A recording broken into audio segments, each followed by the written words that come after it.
Israel today is being accused of using disproportional force in its self-defense operations in the Gaza Strip against Hamas. The question is, what is proportional use of force?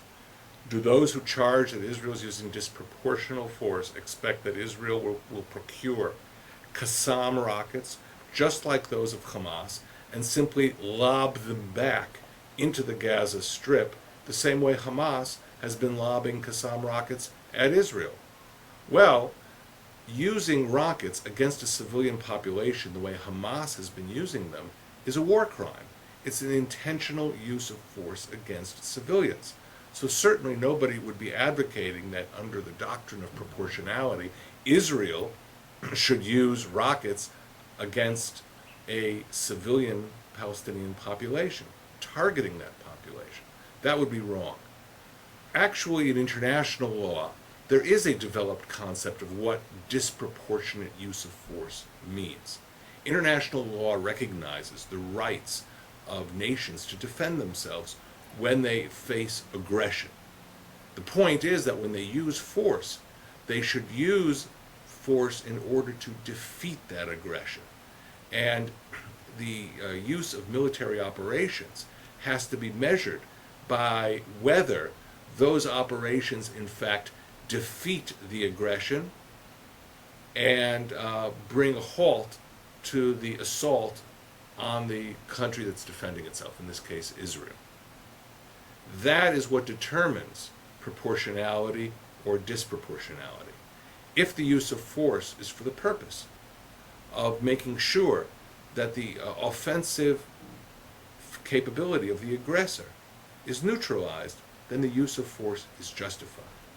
If the use of force goes beyond destroying the offensive capability of the aggressor and begins targeting civilians indiscriminately, then that is the disproportional use of force. Unfortunately, few people are aware of these legal definitions and are charging Israel baselessly with using excessive force. Up until the launching of the recent military operation in the Gaza Strip, close to 500,000, if not more, Israelis have been under the threat of rocket attack.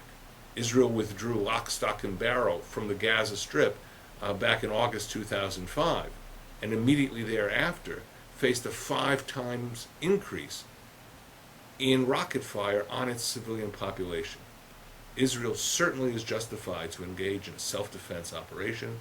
Israel is certainly justified in trying to neutralize the offensive capabilities of Hamas, which in this case is the aggressor.